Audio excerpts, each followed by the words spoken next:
Priority की बात है ना, परिवर्तन होगा, सरकार बदलेगी। एक कहावत कहता हूँ, वो एक बहुत पुरानी कहावत है, लाखों के हिसाब में करोड़ों का जो है घोटाला। ये कांग्रेस का आज का समय का स्थिति वैसा ही है कि कांग्रेस का नेता कौन है, सोनिया जी है, प्रियंका जी है, राहुल जी है, खड़गे जी है, इन चारों को पता नहीं है। राहुल जी कहाँ है ये भी पता नहीं है, प्रियंका जी कहाँ है वो भी पता नहीं है। मूलतः इस समय पे कांग्रेस कोई यूनिवर्सिटी बुलाती नहीं। नागर सब दो मिनट एक बात ये नहीं, आप तो समझदार राहुल जी को बुलाती है सर, नागर जी तो सर अभी क्या जरूरी है? आज 1 मार्च हो गई है, आज कांग्रेस की स्थिति ऐसी 1 मार्च हो गई है सर, एक हफ्ते के भीतर अनाउंस होने वाले निर्णय करने की क्षमता ना उनके साथ में कोई कार्यकर्ता है। जी अरविंद केजरीवाल देश का सबसे पढ़ा लिखा नेता है और ईमानदार, और राहुल गांधी दुनिया का सबसे ज्यादा पढ़ा लिखा और ईमानदार नेता है। और उनकी साख और उनकी पहचान दुनिया के जितने बौद्धिक, शैक्षणिक और विद्या के संस्थान है, हर जगह पे उनको बुलाया जाता है। अच्छा, आप बताइए आपको कितनी जगह बुलाया? मुझे बता दीजिए। मुझे तो ये पता था कि आप सीरियस स्पोक्स पर्सन हो, मुझे ये नहीं पता था कि आप कभी-कभी व्यंग भी कर लेते हो। अरविंद केजरीवाल अगर राहुल गांधी को अपने पढ़ा लिखा कहा तो ये व्यंग होगा, क्या होगा? इससे बड़ा कोई व्यंग। से इंजीनियरिंग किया, अपने दम पे उन्होंने आईएएस की परीक्षा, आईआरएस की परीक्षा पास की, कमिश्नर बने, वो पढ़े लिखे नहीं है। देखिए मानिए क्या परिस्थिति है, वाह क्या बात है।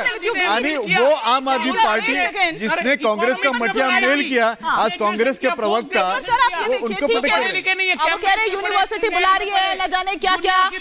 सुनिए ना सर, सुनिए ना, जब आपको अपने सहयोगियों से बैठकर वो सीट शेयरिंग और तमाम बातें करनी थी, सुनिए ना सर, सुनिए ना, तब आप न्याय यात्रा निकाल रहे थे। अन्याय घर के भीतर ही हो रहा है, वो नहीं संभल रहा है। आज 1 मार्च हो गई है सर, हफ्ते के अंदर मेरे ख्याल से अनाउंस हो जाएंगी इलेक्शन की तारीखें। यूपी में पूछा कि राहुल जी के बारे में आपको क्या ख्याल है, उन्होंने 2 शब्द कहा, मुझे बड़े अच्छे लगे। उन्होंने कहा ये बेफिक्र बालक है, इस बालक को कोई फिक्र नहीं है, इसको पता नहीं है कि कांग्रेस जो है, तभी तो वो कह रहे हैं कि मोदी जी तो रिलैक्स करें, कोई फर्क नहीं, बेफिक्र है वो जो है, कभी फिर जा रहा है बाहर, कभी घूमने जा रहा है। 0 सन्नाटा। ये आपको किसने कह दिया? हो गया, नौकरियां कितनी दी मुझे बता दीजिए। लिस्ट आ जाती। बहुत अच्छा। देखिए अगस्त 2023 में 10 लाख के ऊपर ईपीएफओ के रजिस्ट्रेशन है। अच्छा पॉइंट आपने निकाला।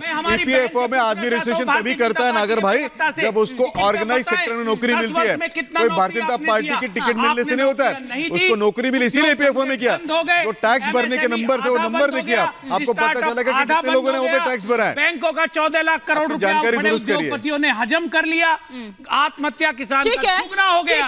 ठीक है। उसके बाद से यहाँ पे दादागिरी, हम बहुत काम कर रहे। अरे भाई आप मत काम करो, आप दूसरे लोगों को तो राहुल गांधी से ज्यादा तो इनको पता है। ठीक है संजय जी प्रायोरिटी क्या होनी चाहिए? अभी अब 10 तारीख के बाद कभी भी अनाउंस हो सकती है इलेक्शन की तारीखें, आपको क्या लग रहा है प्रायोरिटी इस वक्त क्या होनी चाहिए? जनता के बीच होना चाहिए, जनता के मुद्दे को उठाना चाहिए, जनता के मुद्दे के लिए लड़ना चाहिए। सिर्फ टीवी डिबेट में उठा के तो कुछ नहीं होगा ना सर?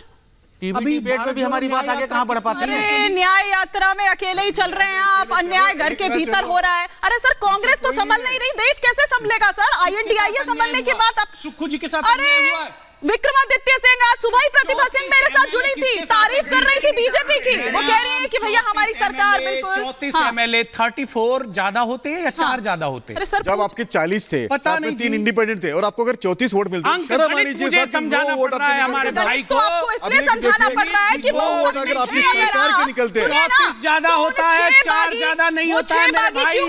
वो 6 बागी क्यों हुए? फिर 20% लोग आपके क्यों हुए? वो बागी क्यों हुए? और सिर्फ बागी हो जाए, वो वही नहीं हो रहे, बिहार में भी देखा आपने, फर्क नहीं लगता। बिहार में भी देखा आपने। कल जाते हो, आज जाएं और जाएं, तो बचेगा कौन सर? लड़ेंगे कैसे? साथ में समर्थन है मुख्यमंत्री वो रहेगा। हंस रही है प्रियंका जी आपकी बात पर। एक लाइन में इंडिया अलायंस डेमोक्रेटिक, एक बार संजय जी कंप्लीट कर। एक लाइन बोलता, फिर संजय सर आपको दूंगा मैं, आप मेरे से सीनियर, लेकिन एक ही लाइन बोलता।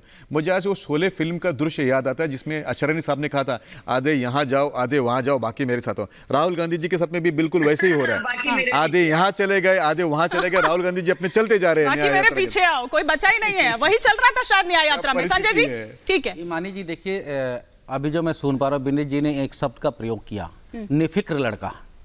उत्तर प्रदेश में बेफिक्र निफिक्र एक ही बात। ठीक है निफिक्र भी है राहुल, बेफिक्र भी है राहुल।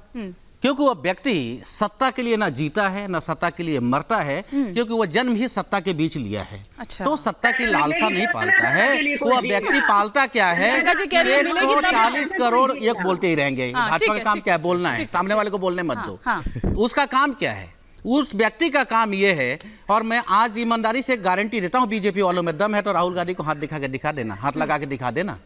आप परेशान करो, आपके पास सत्ता है, आपके पास ईडी है, सीबीआई है, पुलिस है, फोर्स है, ताकत है, सब पे परेशान कर दो, सब पे एफआईआर करा दो। लेकिन आपने सुन लीजिए ईमानी जी, विपक्ष की बात आप तो आने दीजिए, कम से कम भाजपा नहीं बोलने दीजिए, मत बोलने दीजिए। एक-एक करके प्रियंका जी आ रही हूं। अभी तो सुमैया जी का एक भी ओपनिंग कमेंट नहीं हुआ। संजय जी, हाँ संजय जी, चुनाव का मुख्य मुद्दा क्या है? प्रधानमंत्री जी ने बड़ी जोर शोर से 2014 में भ्रष्टाचार के मुद्दे को उन्होंने अपनाया था, और आज भी वो बात करते हैं कि भ्रष्टाचार बिल्कुल एक्सेप्ट नहीं किया जाएगा। मेरे पास एक लिस्ट है, इसमें ज्यादा नाम नहीं है, नाम तो बहुत सारे हैं इनके, लेकिन बहुत कम नाम है।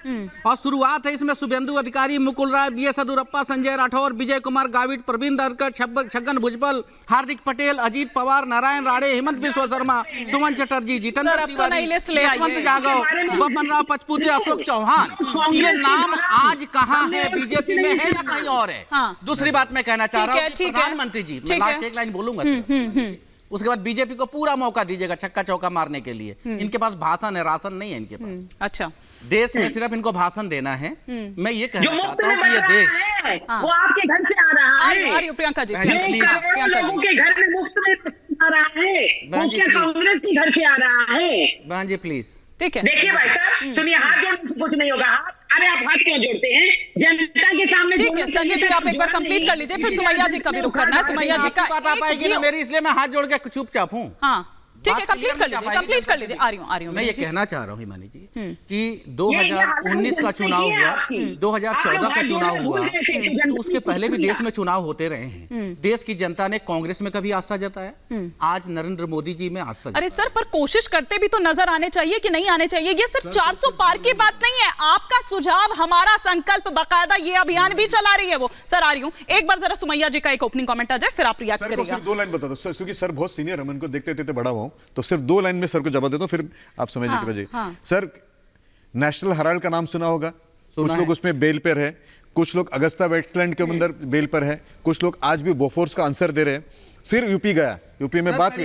2 मिनट, आरोप नहीं, 2 मिनट अब सर है, आप शामिल करिए, आरोप ही था ना, आरोप था, वरिष्ठ, आप मेरे से वरिष्ठ है, देखिए मेरी लाइन बोलिए, 2 लाइन दे दीजिए, 2 लाइन सुनिए, बड़ी काम की बात है, काम की बात है, 2 बात सुन लीजिए दर्शक, आरोप लगे वो कोर्ट से बरी हुए। 2 लाइन 2 लाइन बोलने दीजिए, कोर्ट मत करिए, जो आरोप है मैं 2 लाइन बोलना चाहता हूँ, फिर 2 लाइन सुनिए। यूपी के वोटर ने जो कहा कि मैंने कहा कि प्रियंका जी क्यों बेचारी परेशान है, उन्होंने कहा प्रियंका जी परेशान तो होंगी, जिसकी मैया, सैया और भैया ये तीनों बेल पर होंगे, वो बेचारी तो जो परेशानी होगी। तो आप ये देखिए, मैडम भी बेल पर, रॉबर्ट जी भी बेल पर, राहुल जी भी बेल पर। क्लियर हो गया केस उनका? दिलीप रे, एक मिनट, भारतीय जनता पार्टी के कोयला मंत्री, कोर्ट ने उन्हें आरोपी मान लिया, सजा दे दिया। मैं यही कहना चाह रहा हूँ कि तड़ीपार भी एक आरोप था, और आरोप था, उसके ऊपर कोर्ट से राहुल जी का बताइए, बताइए, रॉबर्ट जी का बताइए, निर्णय आया, मैं बताइए, सोनिया जी का बताइए, निर्णय आने दीजिए, पहले कोर्ट करके मत करिए। ठीक है, वापस मैं एक बात कहता हूँ, वापस लौटते हैं सर, मान लीजिए, एक सेकंड, एक लाइन, हाँ, ठीक है, जल्दी से सर, मेरे को सुमैया जी का खतरे भी हैं, लेकिन ठहरता कौन है? मौत कल आती है, आज आ जाए, डरता कौन है? बीजेपी जितना डराने का प्रयास कर ले, 2024 के चुनाव में आमना सामना होगा, इंडिया मजबूती से चुनाव सर, नेगेटिव पॉलिटिक्स जो है ना सर, सुनिए ना, ये नेगेटिव राजनीति जो है ना, 14 में भी उसका खामियाजा भुगतना पड़ा, 19 में भी खामियाजा भुगतना पड़ा। मुझे लगता है कि अब 10 साल के बाद कम से कम रणनीति बदलने की जरूरत है। एक बार जरा